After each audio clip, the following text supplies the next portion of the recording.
They continue to slide even with their star power back. LeBron returned Friday night.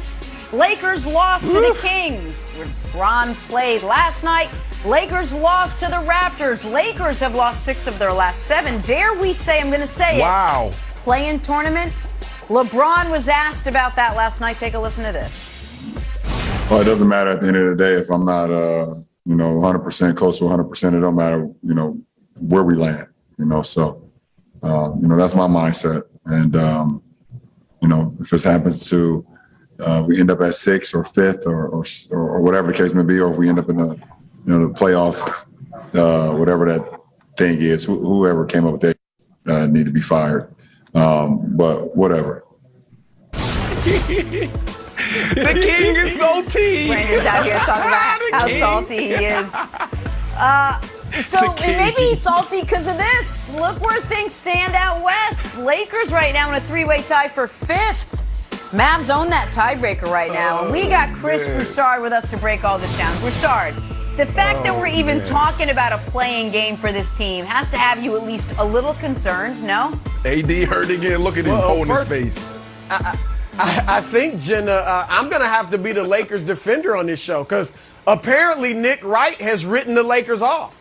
Because it was just 3 segments ago that he said it was virtually impossible for a team to win 3 straight tough playoff series. Well, the Lakers at this rate, this is if they don't go into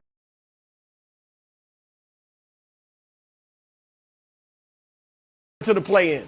They got Denver, most likely Utah after that, then probably the Clippers.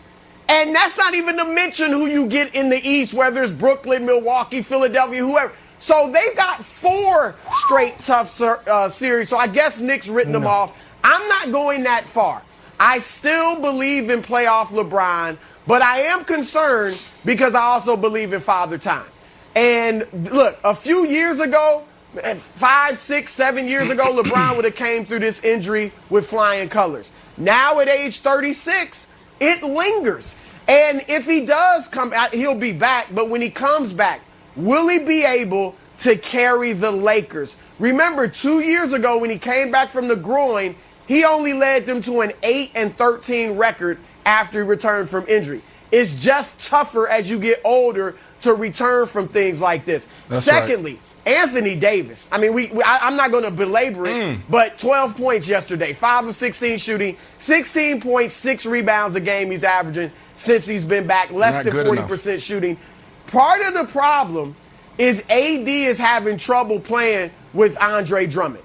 Andre Drummond's in the middle, and now you see AD out there floating around like he's Kevin Durant and just really on the perimeter primarily. And he's a good big jump shooter, but not a great jump shooter. And so he hasn't been able to get his rhythm.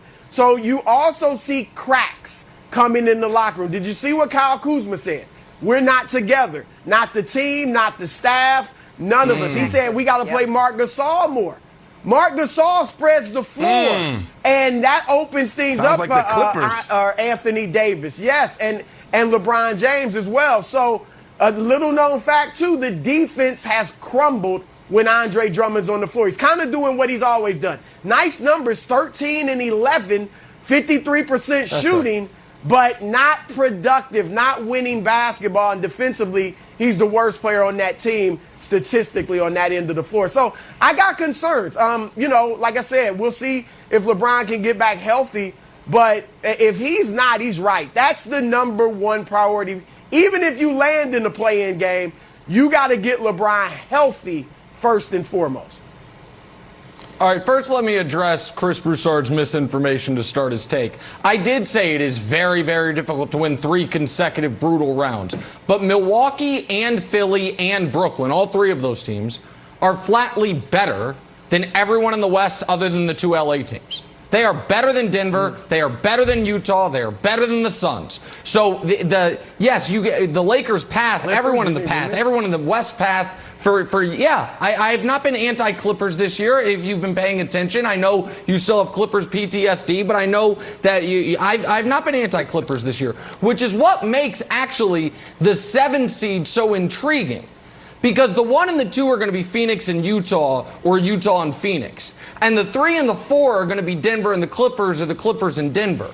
So the 7 seed's path is actually, in round 1 at the very least, a potentially more beneficial path. I personally, for any of those teams, would rather play Utah or Phoenix than play Denver or the Clippers in round 1. The problem with the 7 seed, of course, is it's this year not a guaranteed playoff spot because you have the play-in game.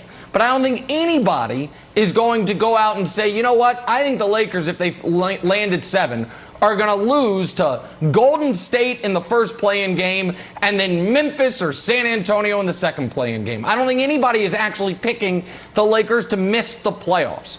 So then the question is simply, how much do you believe in playoff LeBron? So I just have a very simple question for Chris Broussard as we sit here today, first week of May. Broussard, who's winning the West?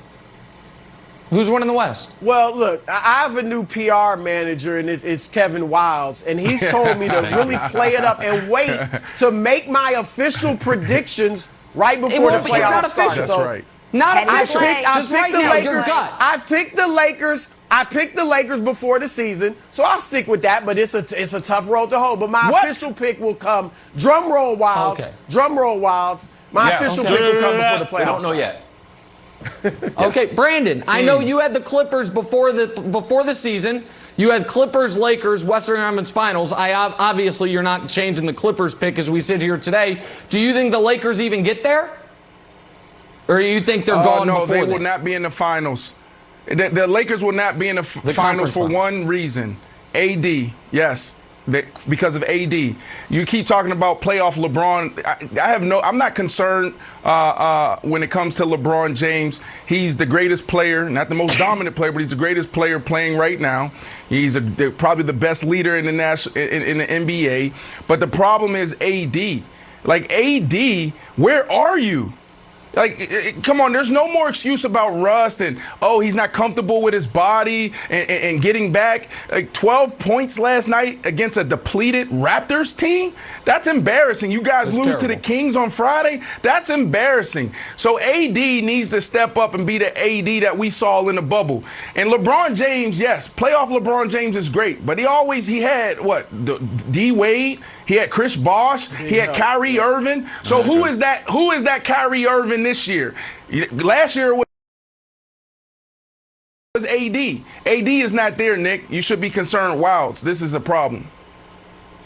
Okay, so me and Nick are similar and at the same time exactly the opposite, because I have the Lakers in the Western Conference Finals. Nick, I think that's what you wanted to hear.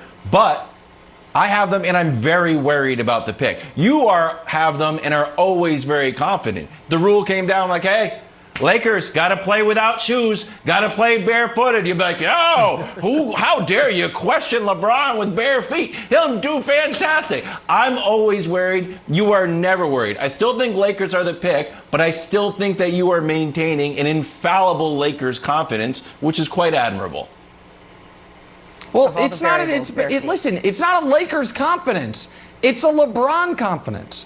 The last time LeBron James lost a playoff series before the finals was 2010, folks.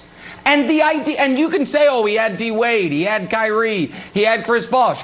Not in 2018. Yeah, he did. Which was the last time, not in 2018. That's he one didn't. year. 2018, he had Jeff Green. Okay, that's fine, but that's also the most recent one prior to his stint with the Lakers. Like, listen, Broussard, we can all act like we didn't do this last year.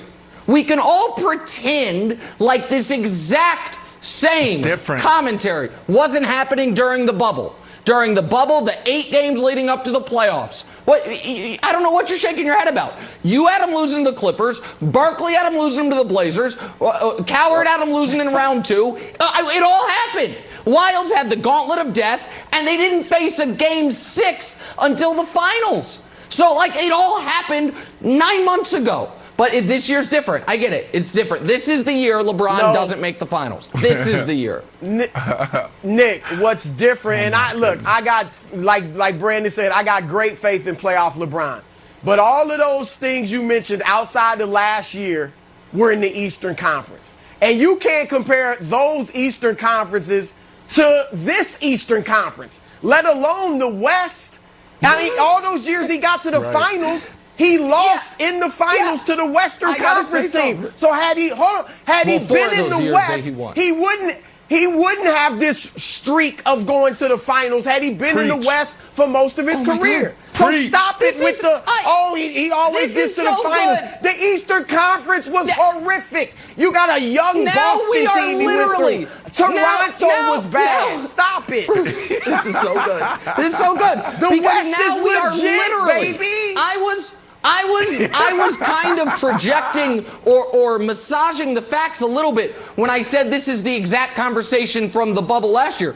But now it is literally the exact conversation from the bubble last year. Oh, he did it in the East, but can he do it in the West? Now he's got to go through the gauntlet of the West. And what did they do? 5 games. He had AD. 5 games. 5 games. He's not dead. Houston For the won the record, gauntlet Jenna, last year. Anthony Davis. Denver. Houston. Yeah, all Houston had was James Harden. In who's going to basketball save the terms, Nets. he is. Go ahead, Jenna. I got to call a timeout and jump in because when Nick